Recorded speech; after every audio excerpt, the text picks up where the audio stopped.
नमस्कार दोस्तों, जय हिंद जय भारत। मैं आपके सामने उपस्थित जेपी सर रोटिस जेपी सर चैनल पे आप सभी का हार्दिक स्वागत करता हूं, अभिनंदन करता हूं। आज हमारा जो टॉपिक है वो राजस्थान की प्राचीन सभ्यताओं से संबंधित है। दो मैंने कालीबंगा सभ्यता और आपके आहट सभ्यता के बारे में आपको विस्तृत जानकारी देकर के दो वीडियो बनाए। आज हमारा तीसरा वीडियो है वो आपके दो सभ्यताओं से संबंधित है।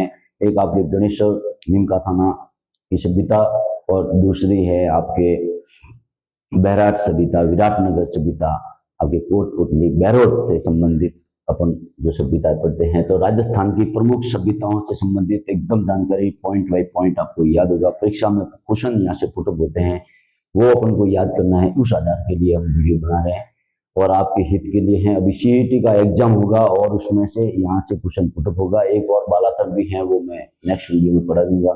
वो राजस्थान के उदयपुर जिले में है बालातर सभ्यता, और ये सबसे नवीनतम सभ्यताओं की खोज है वो बालातर में, राजस्थान में बालातर की हुई है। तो ये आपको याद रखना। भारत में है आपके धौलावीरा जो नवीनतम सभ्यता है। तो हम चलते हैं राजस्थान की प्रमुख सभ्यताएं। आज का हमारा जो टॉपिक है उसमें पहली जो सभ्यता है उनका हम पढ़ेंगे। तो गणेश्वर सभ्यता, गणेश्वर सभ्यता सभी को याद रखना है। गणेश्वर सभ्यता, पहले अपन को जिले का नाम याद रखना है। तो ये अभी वर्तमान में किस जिले में स्थित है? पहले ये सीकर जिले से संबंधित थे, मतलब सीकर जिले में इसका माना जाता था। अभी नया जिले बने तो उस नए जिले में आपका है नीमका थाना सीकर। नीमका थाना, नीमका थाना ये नया जिला बना है। तो आपको जिला याद रखना है। जिला कौन सा है? तो आपके नीमका थाना याद रखना है आपको कंफर्म। पहले ये सीकर में था, अभी ये आपके नीमका थाना नया जिला बना तो वहां पे है। और इसके बाद में इसके जो खोज करता है वो कौन है? खोज करता, यहाँ से क्वेश्चन पुटअप होता है। तो खोज करता आपको याद रखना है आपके आड़ में थे, वही आपका आड़ में जिसने उत्खनन किया था उसी से संबंधित नाम है। तो आपको याद रखना है रतन चंद्र अग्रवाल, RC अग्रवाल। ये बेसिक क्वेश्चन है और यहाँ से क्वेश्चन पुटअप होता है। इन्होंने ये जो खोज की थी वो कब की थी? 1977 ईस्वी, यानी 1977 में एक RC अग्रवाल के द्वारा एक सभ्यता की खोज हुई जिसका नाम था गणेश्वर सभ्यता। और इस गणेश्वर सभ्यता अभी वर्तमान में किस जिले में है? तो आपके नीमका थाना। अब यहाँ पे बात करेंगे नदी की कि किस नदी पे इनकी खुदाई हुई। तो फिर हम नदी की खुदाई करते हैं, नदी की बात करते हैं। तो इसमें नदी आती है, आपको याद रखना है कांतली नदी। ये जो कांतली नदी है, कौन सी नदी है? कांतली नदी है। और ये जो कांतली नदी है ये आपके अंतः प्रवाह की नदी है। कौन सी है? अंतः प्रवाह, यानी ये भीतर बहती है, जमीन के भीतर में बहती है। और इनकी जो लंबाई है वो भी अगर पूछा जाए तो आप याद रखना है इनकी लंबाई है वो आपके 100 किलोमीटर है लगभग। कितनी है? 100 किलोमीटर इनकी लंबाई है। जो पानी अंदर बहती है नदी, अंतः प्रवाह में नदी है। तो ये भी आपको याद रखना है कि कांतली नदी के किनारे पे किसकी खोज हुई? तो आपको गणेश्वर सभ्यता की खोज कांतली नदी के किनारे हुई, जो अंतःप्रवाह की नदी है जिनकी लंबाई है वो आपके 100 किलोमीटर है। और इनका जो किस जिले में इनकी खुदाई हुई? तो यह नीमका थाना लगता है। और खोजकर्ता कौन थे? तो RC अग्रवाल द्वारा आपके गणेश्वर सभ्यता की खोज की। और अब हम नदी की बात करते हैं तो मैं नदी बता देता हूँ यहाँ पे चित्र बना के, ताकि आपको याद हो जाएगा लगभग। देखो ये एक नदी आ रही है और इस नदी का उद्गम है, उद्गम, ये आपको याद रखना है। इस नदी का उद्गम है खंडेला की पहाड़ियां, खंडेला की पहाड़ियां याद रखना है। खंडेला की पहाड़ियां, ये खंडेला की पहाड़ियां पे खुदाई हुई जिसका नाम है गणेश सभ्यता, यहां से निकली। और इस नदी का नाम है आपकी कांतली नदी, कांतली नदी। अंतर प्रवाह की सबसे, राजस्थान की सबसे बड़ी नदी अंतर प्रवाह की,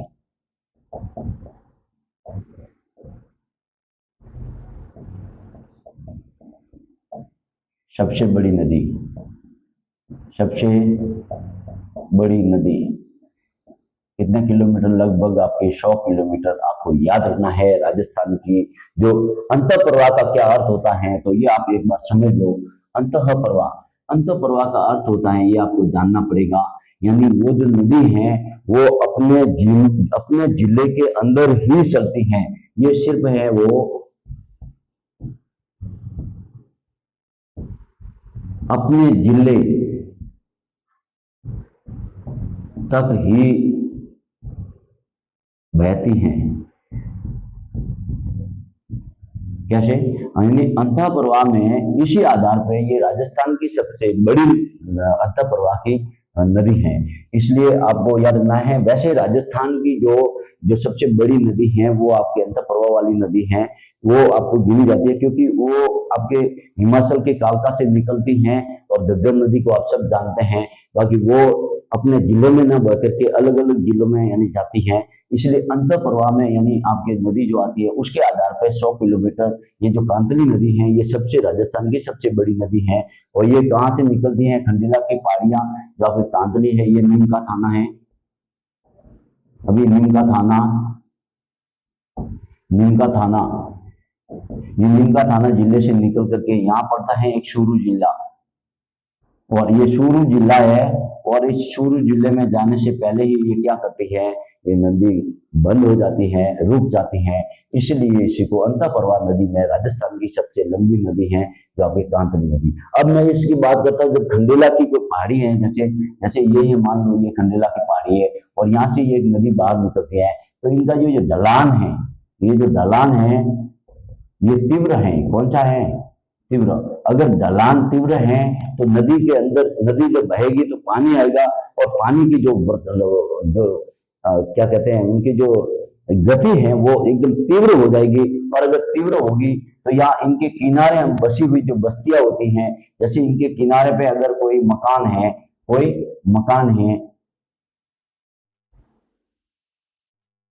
जैसे ये मकान है, नदी के किनारे एक मकान बना हुआ है, और अगर यहाँ से अगर बहाव आएगा, अगर तेज गति से बहेगी तो ये नदी यहाँ से टूटते टूटते इधर तक आ सकती है, इधर तक भी जा सकती है। यानी आसपास बसने वाले जो बस्ती हैं उनका नुकसान पहुंचा सकती है। तो प्राचीन काल में ही इस पर क्या किए थे? इन पे बांध बनाए थे। क्या बनाए थे? बांध बनाए थे। क्या बनाए थे? बांध बनाए थे। ये बहुत सारे बांध बनाए थे, ताकि क्या होगा, बांध बनाएंगे तो पानी यहाँ से आएगा तीव्र गति से, इस बांध में आकर के रुकेगा, उसके बाद इनकी रफ्तार कम हो जाएगी, फिर ये अगर पानी ज्यादा आएगा तो इसको उछल करके किस वापिस नदी में आएगा, तो इनकी गति को रुकेगी, वापिस आगे ज्यादा बहाव तेज होने की होगा, तो जहां पर वापिस बांध बना हुआ है तो इनकी नदी के जो गति है इनको रोकने के लिए यहाँ पे बहुत सारे छोटे छोटे बांध बनाए गए। और इसीलिए बांध के अवशेष राजस्थान में एकमात्र जो बांध के अवशेष, अभी मैं हम इस राजस्थान की गणेश सभ्यता के अवशेषों की बात करते हैं। अवशेष, तो अपन अवशेषों को अंदर याद करेंगे कि यहाँ से खुदाई में क्या क्या मिला है। तो राजस्थान में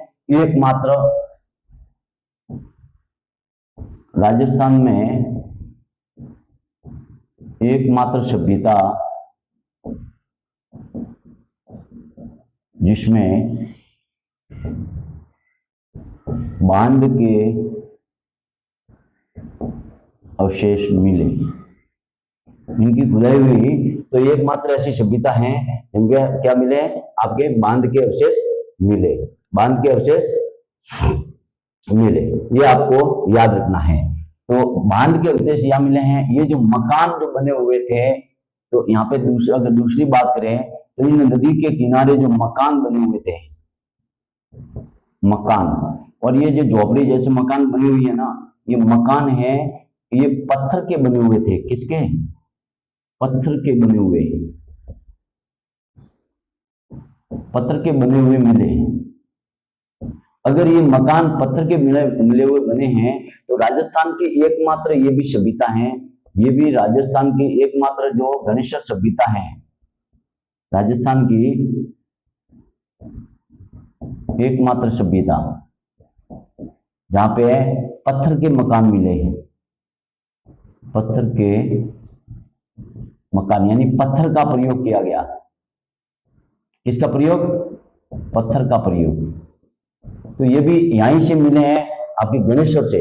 तो दो चीज आपको याद रखनी है, बांध के अवशेष किस सभ्यता से, राजस्थान की सभ्यता से मिले, तो आपको याद रखना है गणेश्वर सभ्यता से बांध के अवशेष भी मिले, और आपके क्या कहते हैं मकान यानी पत्थर के मकान किस सभ्यता, यानी जहाँ पे पत्थरों का प्रयोग किया गया है, तो पत्थर का प्रयोग करने वाली जो सभ्यता है वो कौन सी है, तो वो है आपके गणेश्वर। बाकी जगह आपकी कच्ची ईंट और पक्की ईंटों के अवशेष मिले, बाकी ये एकमात्र पत्थर के जो अवशेष है, पत्थर के अवशेष वाला जो मकान मिले हैं वो आपके कहाँ मिले हैं, आपके नीमका थाना खंडेला की पहाड़ियों से निकलने वाली कांसनी नदी के किनारे आपकी गणेश्वर सभ्यता के मिला है। तो ये आपको दो बातें याद। अब हम इनके जो गणेश्वर सभ्यता है इनके उत्खनन की बात करते हैं। उत्खनन, नदी का याद हो गया, अब आपको याद रखना है उत्खनन। तो उत्खनन करने के लिए यहाँ पे कौन आते हैं, एक तो आपके आर.सी. अग्रवाल, और दूसरा और व्यक्ति है जिसका नाम है विजय कुमार। बस इन दो व्यक्तियों के द्वारा क्या की जाती है, आपके खुदाई की जाती है, उत्खनन यानी खुदाई। और उनकी जो खुदाई की गई आर.सी. अग्रवाल और विजय कुमार के द्वारा, तभी ये मालूम पड़ा कि ये जो नदी थी कांदली नदी, ये खंडेला की पहाड़ी से निकलती है, और ये तीव्र ढलान पे होने के कारण पानी की गति है वो तेज होती थी, और इसको रोकने के लिए उन्होंने प्राचीन काल में भी बांध का निर्माण किया। तो बांध के अवशेष जो मिले हैं वो आपके कहाँ से मिले हैं, तो राजस्थान में एकमात्र बांध के अवशेष मिले वो गणेश्वर सभ्यता में मिले, और एकमात्र पत्थर का जो प्रयोग किया हुआ मिले वो भी कहाँ मिला, तो आपके मकान में पत्थरों का प्रयोग किया, तो ये प्रयोग भी मिला है आपके गणेश्वर सभ्यता से। गणेश्वर सभ्यता से ये जो गणेश्वर सभ्यता है, यहाँ पे देखो दो चीज याद रखनी है, भारत के वैज्ञानिकों के द्वारा या वैज्ञानिकों के द्वारा पत्तन जो खोज की थी जिसमें कोई धातु मिला था, तो वो वैज्ञानिकों के द्वारा जो पत्तन खोज में धातु मिला तो वो तो आपके सोना मिला था, जबकि हमारे इस राजस्थान की गणेश्वर सभ्यता में जब ये खोजा गया तो यहाँ पे कोई धातु मिला है, सर्वाधिक धातु अगर मिला है राजस्थान में तो गणेश्वर सभ्यता से मिला है, वो मिला है तांबा, वो मिला है तांबा, यानी मानव द्वारा जो खोजा गया जो धातु है वो क्या है, तो इस सभ्यता से संबंधित आपके मानव द्वारा खोजा गया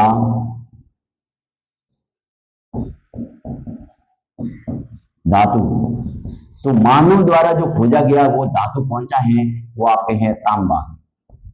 कौन सा है, तांबा।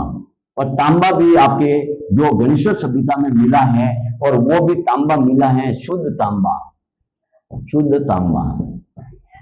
कौन सा, शुद्ध तांबा। अब इसका शुद्ध तांबा में भी कितने 97 से आपके 99% शुद्ध मिला है। इसका मतलब क्या हुआ, अगर तांबा अगर शुद्ध में कोई भी अगर धातु है, मैं थोड़ा समझा देता हूं, ये है धातु, जैसे कोई भी अगर धातु है और धातु में क्या होते हैं आपके अयस्क होते हैं। अयस्क क्या होते हैं, अयस्क। अयस्क का मतलब क्या होता है कि वो धातु है वो एक मतलब शुद्ध रूप में नहीं मिलती है, उनके साथ में छोटे छोटे कई अन्य धातु भी मिले हुए होते हैं, उनको हम अयस्क कहते हैं। फिर इस अयस्क को निकाल कर, अयस्क को अलग करके और उसके बाद में क्या निकलते हैं, आपके शुद्ध धातु बन जाती है, शुद्ध धातु।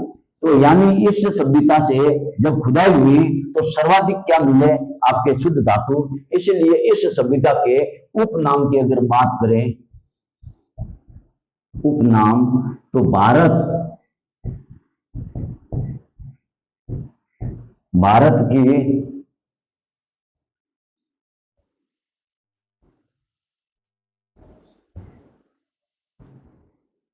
ताम्रवती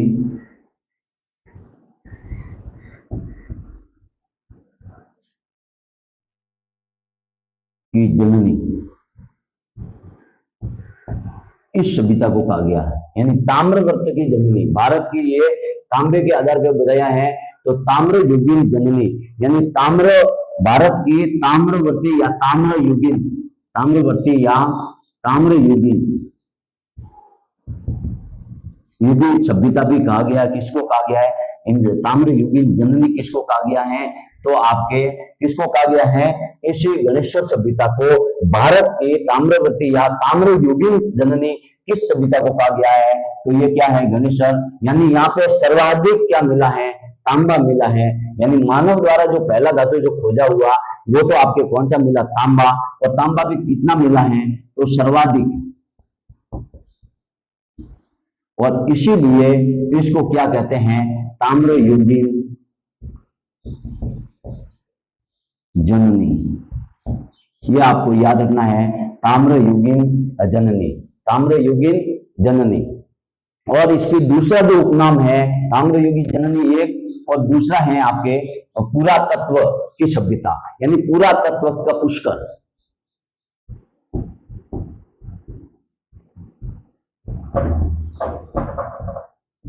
पुरातत्व का पुष्कर, ये दो उपनाम आपको याद रखना है।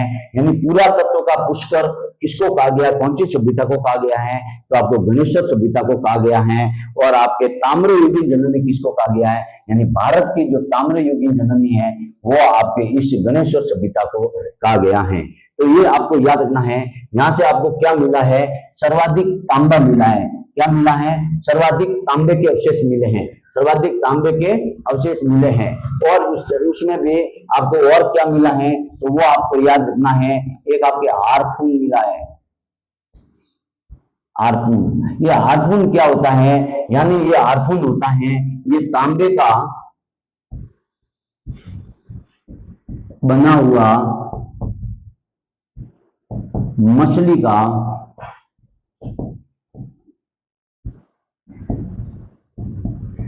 कांटा, यानी तांबे का बना हुआ जो मछली का कांटा है वो दो रूप में मिला है। एक तो मिला है बड़ा और एक मिला है छोटा, यानी दो प्रकार के यहाँ पे तांबे के क्या मिले हैं? आपके हारपून मिले हैं, यानी मछली का कांटा मिला है।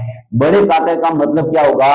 अगर बड़े पहले, तो इससे मतलब ये है, ये अपने भोजन के रूप में किसी भी जानवर को, यानी मछली को समुद्र पानी में, इसी नदी के पानी में जब मछली है उस मछली को पकड़ने के लिए इस तांबे के बना हुआ हारपून है, वो यानी कांटा है, वो आपके मिला है। किससे बना हुआ? तांबे से बना हुआ मछली पकड़ने का कांटा कहां से मिला है? तो आपकी गणेशर सभ्यता से मिला है।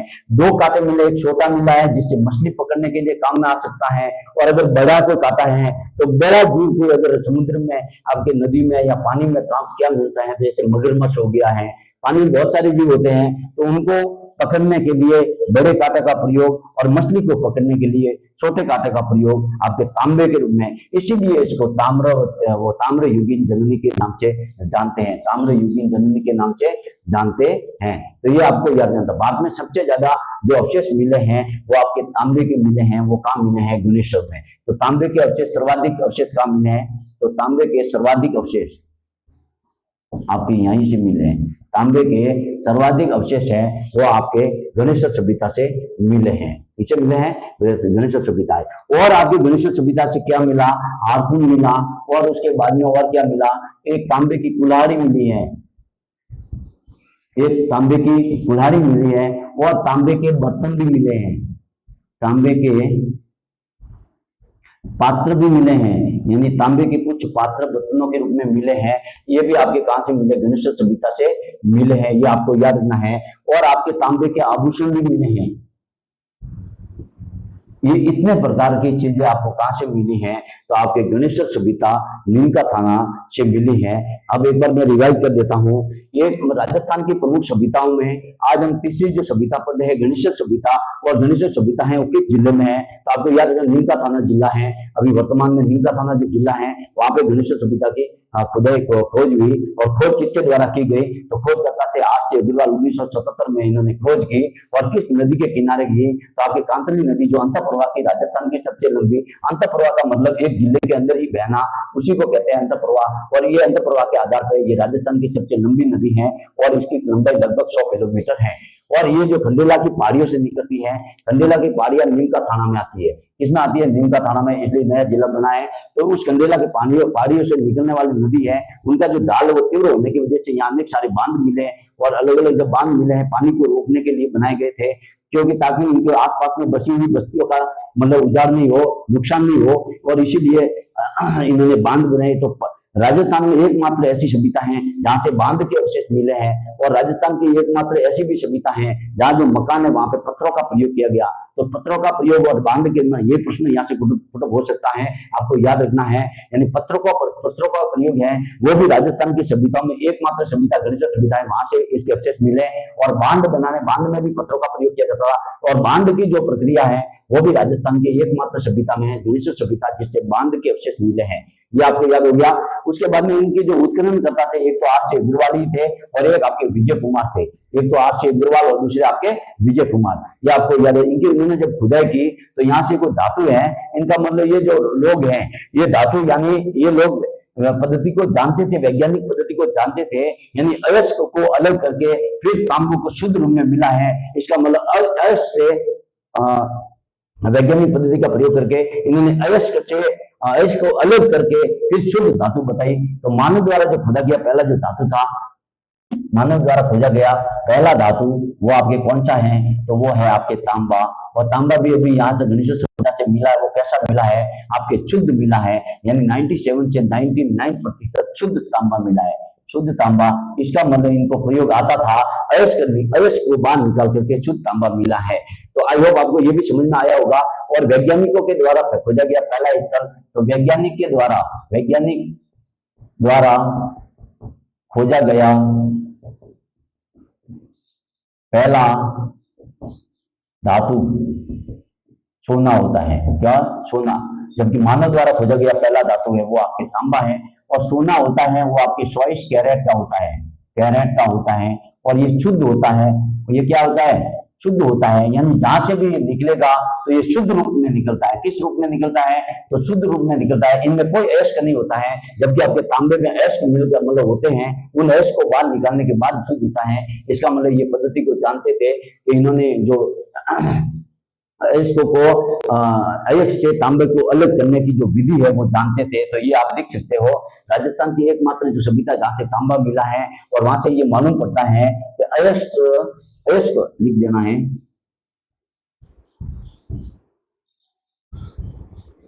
अयस्क से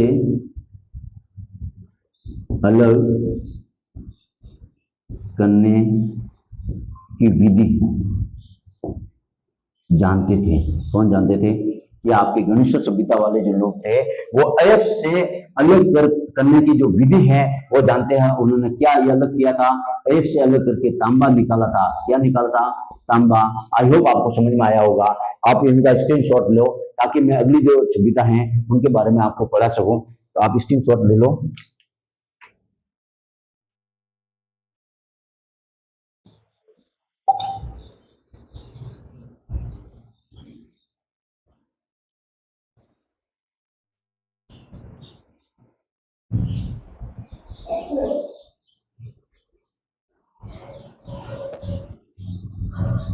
अभी जो हम दूसरी पढ़ेंगे ये छोटी छोटी थी दोनों थोड़ी, और इसलिए एक ही वीडियो में मैं पूरी करने की कोशिश कर रहा हूँ ताकि आपका समय वेस्ट नहीं हो।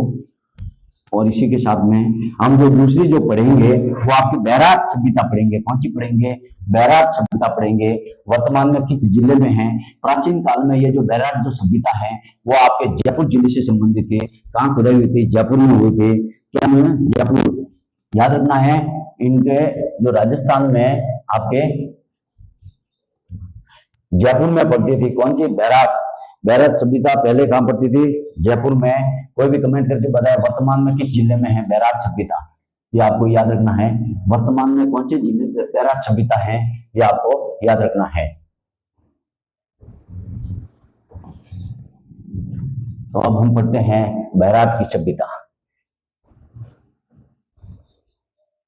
अब हम पढ़ेंगे बैराट की सभ्यता।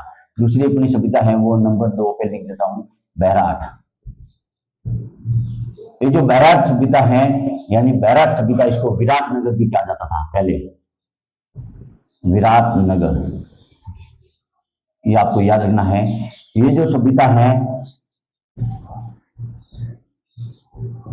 ये आपको याद रखना है।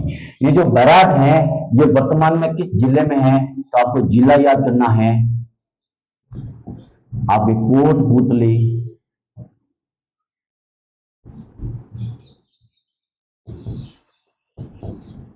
बहरोड। कोटपुतली बहरोड या बहरोड। कोटपुतली बहरोड ये नया जिला बना है। कौन सा जिला बना है? नया जिला बना है। यह आपके अलवर व जयपुर से अलग हुआ है। जयपुर से अलग होकर के एक नया जिला बनाया जिसका नाम है कोटपुतली जिला। कोटपुतली बहरोड जो जिला है वहां से हमको क्या मिले हैं? बैराग सभ्यता या विराटनगर सभ्यता मिली है। और किस नदी के किनारे इनकी खुदाई हुई? तो आपको नदी का नाम याद रखना है और आप सभी जानते होंगे जिसको अर्जुन की गंगा कहते हैं, यानी बाण गंगा। कौन सी? बाण गंगा। नदी कौन सी थी? बाण गंगा या फिर अर्जुन की गंगा। अर्जुन की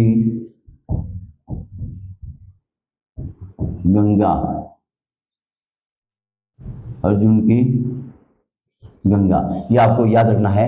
बाण गंगा या फिर अर्जुन की गंगा के किनारे क्या हुई? खुदाई हुई। क्या हुई? खुदाई हुई। इनके जो बैराग जो सभ्यता है, अब मैं यहां से लिख देता हूं बैराग, बैराग सभ्यता। ये जो बैराग सभ्यता है इसके बारे में हम जानकारी जो अगर क्वेश्चन यहाँ से पुटअप हो सकते हैं। पहले तो बैराग को विराटनगर कहते थे प्राचीन काल में, इसलिए इसको बैराग सभ्यता या विराटनगर की सभ्यता। ये वर्तमान में किस जिले में है? तो आपको इसका जिला याद रखना है। तो आपको जिला हो जाएगा आपके कोटपुतली बहरोड।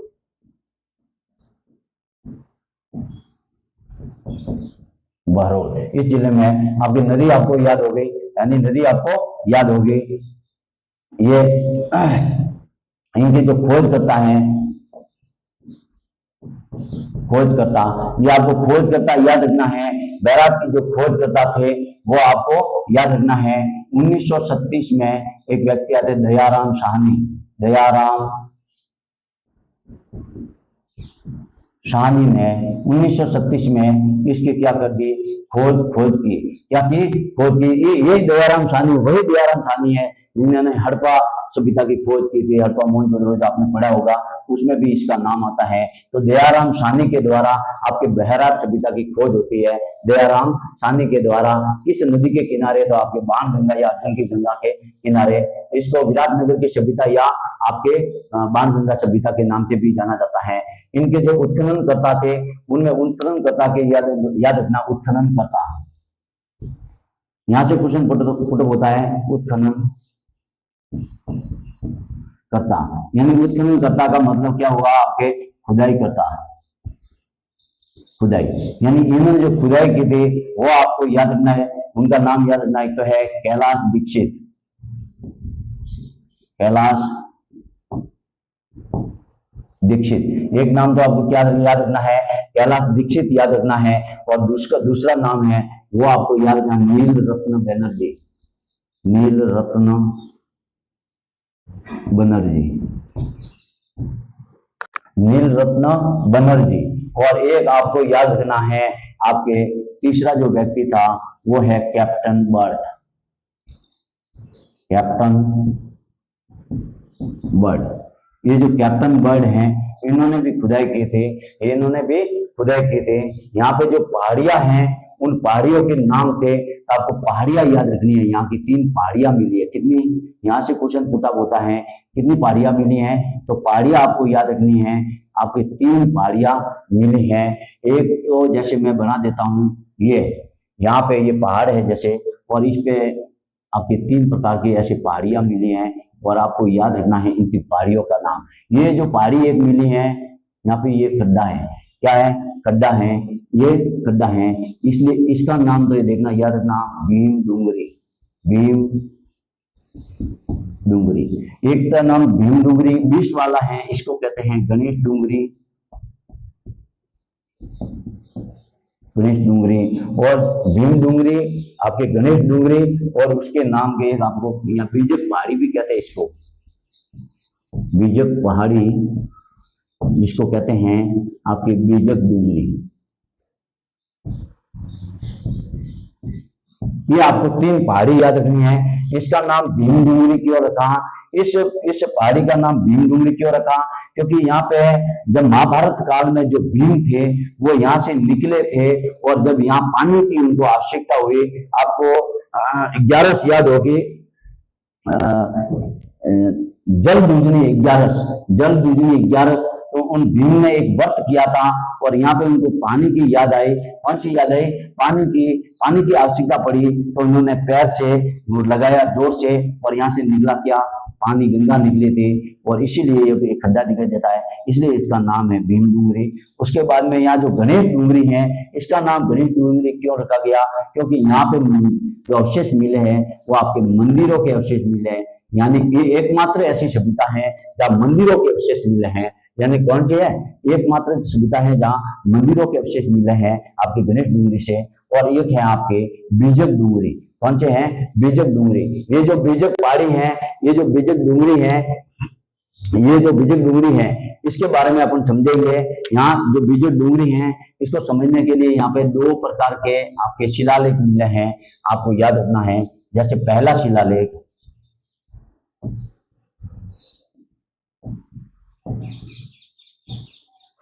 पहला शिलालेख, ये आपको याद रखना है। इस बीजक डूंगरी की जो पहाड़ी है, यहाँ पे शिलालेख मिला है, वो आपको याद रखना है। अब बीजक डूंगरी में एक शिलालेख मिला, पहला शिलालेख, जिसका नाम है बाबरू का शिलालेख। बाबरू का शिलालेख, कौन सा शिलालेख? बाबरू का शिलालेख। और इस बाबरू के शिलालेख की ही खुदाई किसने की थी? यह आपको याद रखना है। और आपके खुदाई की थी 1871 ईस्वी में। 1871 ईस्वी में आपके कैप्टन बर्ड द्वारा, कैप्टन बर्ड, यह आपको याद रखना है। यानी पहला जो शिलालेख था, यानी कैप्टन बर्ड के द्वारा आपके यहाँ पे खुदाई हुई थी। कैप्टन पहला तो हुआ था 1836 में, 1836 में उधर खुदाई हुई थी, यानी पहला शिलालेख मिला था। और जो दूसरा जो शिलालेख मिला था आपके, दूसरा शिलालेख,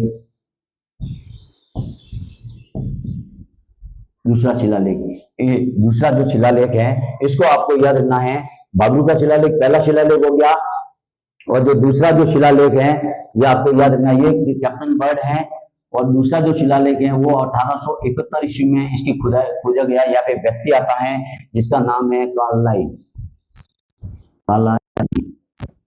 ये आपको याद रखना है। ये भी अंग्रेज थे, नाम को थोड़ा याद रखना। एक तो था कैप्टन बर्ड। कैप्टन बर्ड ने पहला जो स्थान जो खोजा, वहां से क्या निकले? आपके बाबरू शिलालेख निकला। और आपके जो कार्लाइल है, यह आपके कौन सा है? ये जो बाबरू का दूसरा शिलालेख है, कौन सा है? बाबरू का दूसरा शिलालेख। दोनों बाबरू के हैं, बाबरू का दूसरा शिलालेख है।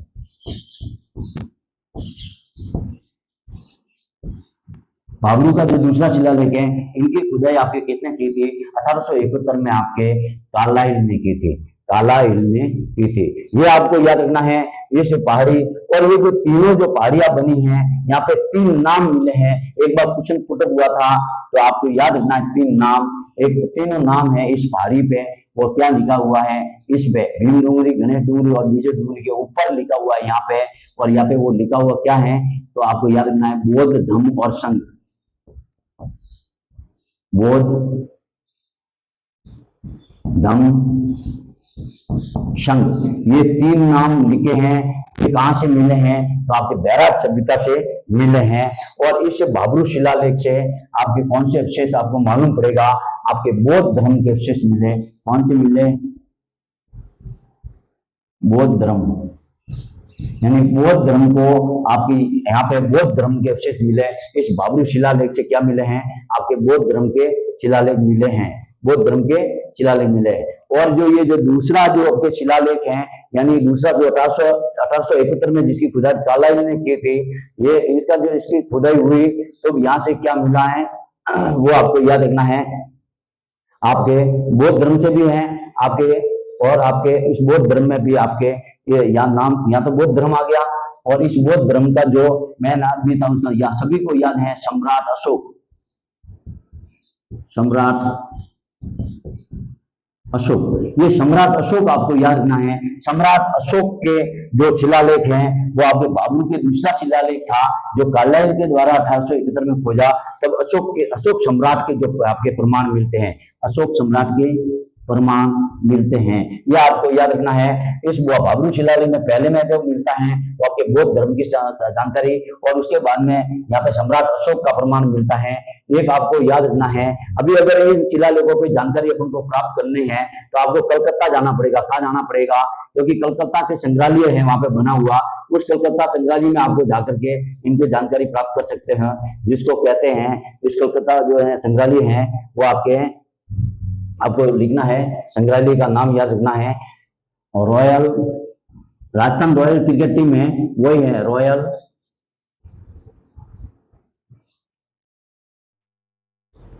यहां लिख देता हूं, संग्रहालय है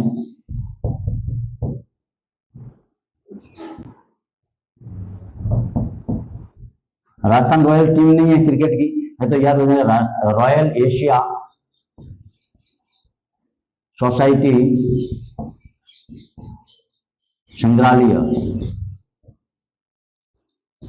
तो रॉयल एशिया सोसाइटी जो संग्रहालय है, यह आपके बाबुल का दूसरा शिलालेख वलायत द्वारा 1871 में खोजा गया, और ये जो वर्तमान में ये जो संग्रहालय है ये आपके रॉयल एशिया सोसाइटी संग्रहालय कहाँ पे हैं? तो आपको याद रखना कलकत्ता, और कलकत्ता भी यानी पश्चिम बंगाल राज्य है, और वहां पे ये आपके क्या मिला है? रॉयल एशिया सोसाइटी संग्रहालय, वहां पे ये दोनों शिलालेख मिलेंगे। एक तो आपके मिलेगा पहला शिलालेख बाबरू का शिलालेख, और दूसरा जो मिलेगा वो आपके बाबरू का शिलालेख दूसरा, जिसमें अशोक सम्राट के संकेत मिलते हैं, आपके प्रमाण मिलते हैं, और बाबरू का शिलालेख प्रथम है, वहां से बौद्ध धर्म का संकेत मिलता है। ये जो भीम डूंगरी, आपके भीम यहाँ पे आया होगा, पानी की आवश्यकता की वजह से इन्होंने पैर से पानी निकाला, इसलिए देख लो बाण गंगा, यानी अर्जुन ने तीर निकाल दे, इसलिए इसको बाण गंगा कहते हैं या अर्जुन की गंगा कहते हैं। और ये जो पहाड़ी है, ये आपके पहाड़ी है बैराट की पहाड़ी। कौन सी पहाड़ी है? बैराट की पहाड़ी है। कौन सी? आपके बैराट की पहाड़ी, या आपके विराट में बैराट की पहाड़ी। तो ये जो बैराट की पहाड़ी के ऊपर आपके 3 नाम मिले हैं, वो आपको याद रखना है।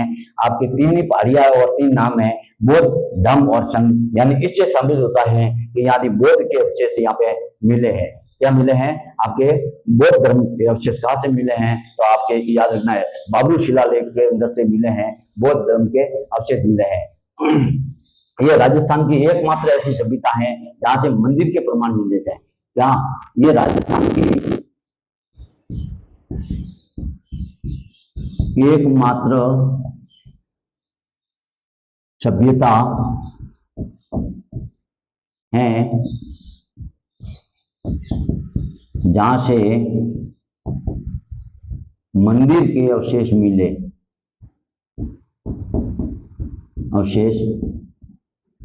याद रखना है आपको, ये राजस्थान की एकमात्र सभ्यता है जहां से आपको मंदिर के अवशेष मिले हैं, या आपके गणेश डूंगरी से मिले हैं। कहां से मिले हैं? तो आपको याद रखना गणेश डूंगरी से मिले हैं, आपके मंदिर के अवशेष मिले हैं। देखो ये जो आपके जो दोनों है, पहला शिलालेख बाबरू का शिलालेख, दूसरा बाबरू का जो शिलालेख है, यहाँ से इन दोनों शिलालेख की बात करें, यहाँ दोनों जो शिलालेख की बात करें, एक की खोज आके कैप्टन बर्ड ने की थी। किसने की थी? कैप्टन बर्ड ने की थी।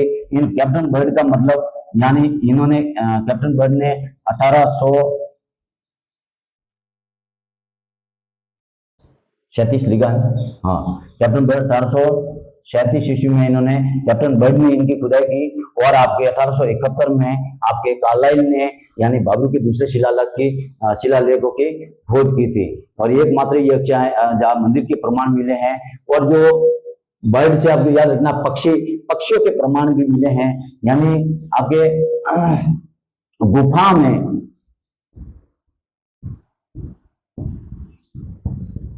गुफाओं की दीवारों पर पक्षियों के चित्र मिले हैं। किसके? पक्षियों के चित्र, यानी गुफाओं में, और गुफाओं हैं, उन गुफाओं की दीवारों पे कौन से चित्र मिले हैं? तो आपके पक्षियों के चित्र मिले हैं। ये एकमात्र ऐसी सभ्यता है जो दीवारों में पक्षियों के चित्र मिले हैं। ये भी आपको याद रखना है, पक्षियों के चित्र मिले हैं। और एक यहाँ पे जो खुदाई हुई है आपके बाबरू शिलालेख में, तो यहाँ से आपको इनको भी 2 जानकारी और मिलती हैं, वो भी आपको याद रखना है। एक तो गो हत्या, एक तो गो हत्या,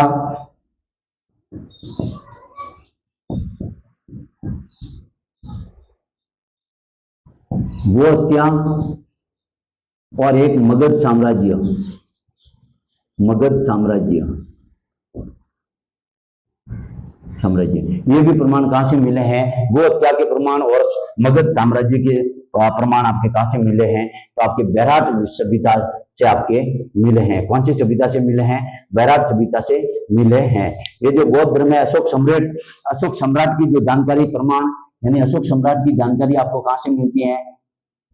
तो आपके बाबरू के द्वितीय शिलालेख जो कालाइन द्वारा 1871 में खोजा गया, यहाँ से आपके अशोक सम्राट की आपके जानकारी मिलती है। एक आपके सर्पिलाकार लिपि का भी यहाँ पे मिली है प्रमाण,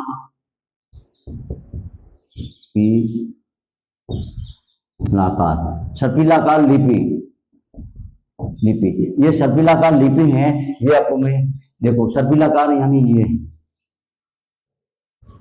ये कौन सी लिपि है?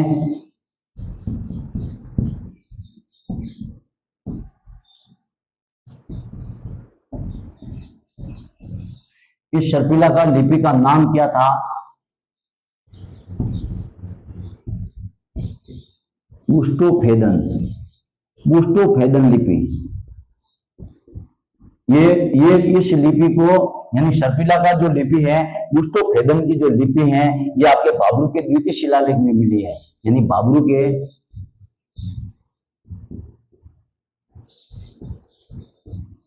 द्वितीय शिलालेख द्वारा मिली।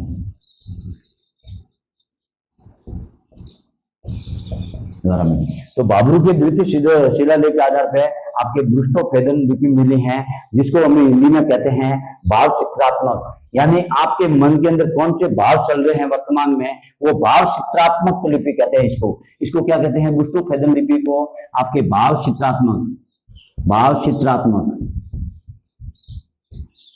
थोड़ा कठिन लग रहा है क्योंकि नाम अंग्रेजों के ऐसे ही हैं और उन्होंने नाम भी ऐसे दिए हैं। ये बुस्टोफेदन लिपि है वो आपके भाव चित्रात्मक है, यानी यहाँ जो पक्षियों के जो चित्र मिले हैं गुफाओं में, इन्होंने पहले मनोरंजन के साधन कहते हैं। हम मनोरंजन के साधन में आपके पास टीवी है, मोबाइल है, आप कंप्यूटर पर गेम खेल सकते हो। बाकी उस दौरान में कोई कंप्यूटर नहीं था, तो उस दौरान वो भी क्या करते थे, वो अपने चित्रांकन अपने करते थे। तो वो आपके देखो जैसे गांव पक्षियां, अच्छी अच्छी पक्षियां, सुंदर पक्षियां, वो इनकी गुफाओं के अंदर गुफा बनी हुई होती है। जैसे ये गुफा बनी हुई है, ये गुफा बनी हुई है, और यहाँ पे क्या होता है, दीवारों पे क्या बनते थे? आपके पक्षियों के चित्र, यानी बर्ड के चित्र, बर्ड चित्र, यानी पक्षियों के जो चित्र हैं वो बनाते थे, और उनके आधार पे वो क्या करते थे?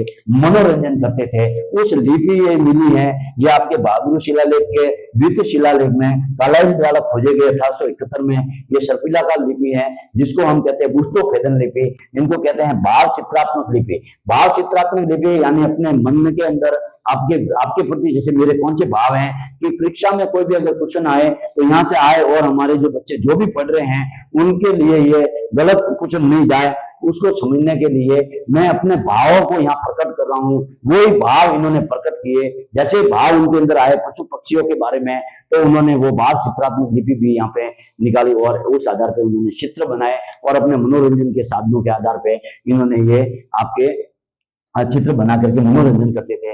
गो हत्या का, यानी कि गो पालतू पशुओं को पालते थे, यानी गो हत्या मना था, ये भी बताया। और अशोक के सम्राट अशोक का प्रमाण जो जानकारी मिली, तो मगध साम्राज्य का राजा था, इसलिए मगध के बारे में भी जानकारी कहाँ से मिलती है? तो आपके बाबरू शिलालेख जो द्वितीय है, वहां से आपको इनकी जानकारी मिलती है। ये आपके बस लगभग इतना ही था जो आपके बैराट सभ्यता। पहले हमने आपके पढ़ी आपके गणेश सभ्यता, जो आपके खंडेला की पहाड़ियों में एक बार रिवाइजन कर देता हूँ। आपके पहले मैंने जो आपको आज वीडियो में बताया कि आपके गणेश सभ्यता है, वो आपके गणेश सभ्यता है, इनकी खुदाई आर.सी. अग्रवाल द्वारा और विजय कुमार के द्वारा इनकी खुदाई की गई, और आर.सी. अग्रवाल के द्वारा ही इनकी खोजा गया स्थल था ये आपके कौन सा? गणेश्वर, जो आपके वर्तमान में नीमका थाना जिले में संबंधित है। वहां पे एक नदी बहती है, कांतली नदी, जो अपने तीव्र ढाल के कारण फेमस थी, और उस नदी के बीच में कहीं पे बहुत सारे बांध बनाए थे। तो बांध के अवशेष है वो आपके गणेश सभ्यता से मिले, नीमका थाना से मिले, और आपके जो मकान उनके आसपास मिले हैं, उनकी दीवारों में पत्थरों का प्रयोग किया। तो राजस्थान की एकमात्र ऐसी सभ्यता जहां पे पत्थरों के प्रमाण मिले, बांध के प्रमाण मिले, वो आपकी गणेश शिखर जो सभ्यता थी उनके वहां ये प्रमाण मिले। तो कांतली नदी थी, और कांतली नदी है वो अंत प्रवाह की राजस्थान की नदी है। अंत प्रवाह का मतलब राजस्थान के भीतर एक ही जिले में अगर बहती है उसको अंत प्रवाह कहते हैं। इसलिए अंत प्रवाह की लगभग 100 किलोमीटर सबसे लंबी नदी है वो आपके गणेश शिखर समिति है। और उनके वहां पे क्या मिला, तो सर्वाधिक आपके तांबे, शुद्ध तांबा जो 97 से 98 99% शुद्ध तांबा यानी अयस्क को बाहर निकालने की विधि भी जानते थे गणेश सभ्यता के लोग। इसलिए हम जानकारी मिलती है खुदाई से कि सर्वाधिक तांबे का जो प्रमाण है वो कहां से मिले, तो आपके गणेश शिखर से। इसलिए भारत के यानी ताम्र युगीन शब्द जननी, ताम्र युगीन जननी किस सभ्यता को कहा गया है, तो आपके गणेश नीमकथाना को कहा गया है। ये आपको उसके बारे में हो गई। अब हम जानकारी देते हैं बैराट सभ्यता के बारे में। बैराट का मतलब हो गया विराट नगर, और ये यहाँ पे पहाड़ियां हैं, वो पहाड़ियों के 3 नाम है, वो भी आपको याद रखना है। तो पहले मैं समझाता हूँ बैराट नगर या विराट नगर की जो सभ्यता है ये अभी वर्तमान में किस जिले में है, तो आपके कोटपुतली भैरव जो जयपुर और अलवर से अलग होकर के नया जिला बना है वो है कोटपुतली भैरव, वहां पे। और किस नदी के किनारे आपके इस सभ्यता की खुदाई हुई, तो आपको याद रखना बाण गंगा या अर्जुन की गंगा। वहां पे 3 प्रकार की पहाड़ियां थी, 3 प्रकार की पहाड़ियां थी, 3 प्रकार की पहाड़ियां थी, भीम डूंगरी, बीच में गणेश डूंगरी, और तीसरी आपके तीसरी जो डूंगरी थी वो आपके बीजक डूंगरी थी। ये 3 पहाड़ियां यानी थी, ये 3 डूंगरियां थी। इसमें आपके जो भीम डूंगरी है, क्योंकि वहां पे महाभारत काल के अवशेष कहां मिले, तो ये भी आपको याद रखना महाभारत काल के अवशेष।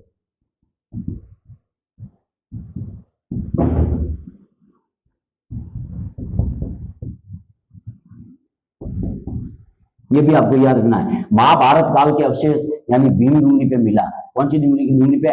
भीम डूंगरी पे मिला आपके बैराट सभ्यता से संबंधित। ये जो भीम डूंगरी, गणेश डूंगरी यानी मंदिरों के एकमात्र ऐसी सभ्यता राजस्थान की जहाँ पे मंदिरों के प्रमाण मिले, वो भी आपके बैराट सभ्यता से मिले। और उसके बाद बीजक डूंगरी पे 2 बार खुदाई की अंग्रेजों के द्वारा। एक तो बर्ड का 1837 ईस्वी में आता है आपके, और उसके द्वारा आपके जो खुदाई होती है वो आपके भाबरू, वहां से भाबरू शिलालेख मिले, और भाबरू शिलालेख का मतलब बौद्ध धर्म से जानकारी हमको मिलती है।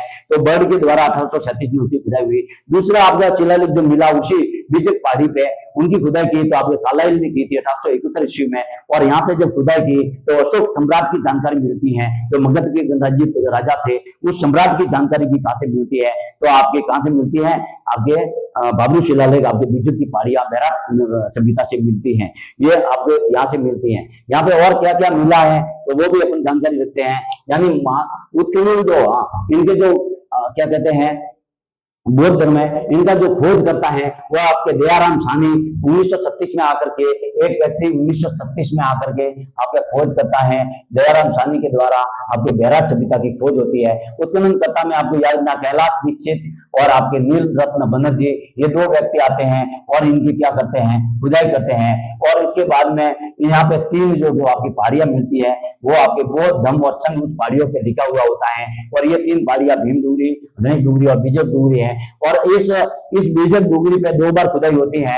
एक बार कैप्टन बर्ड 1836 में आकर के उनकी खुदाई करता है, जब भाबरू का पहला शिलालेख है, और यहाँ से आपके बौद्ध धर्म के प्रमाण मिलते हैं। उसके बाद में कालाइल आता है 1881 ईस्वी में, और उस कालाइल के द्वारा भाबरू शिलालेख के द्वितीय जो खुदाई होती है आपके सम्राट अशोक की जानकारी मिलती है। तो इस प्रकार से आपके आज मैंने आपको बैराट सभ्यता और इनकी जानकारी आपको दी।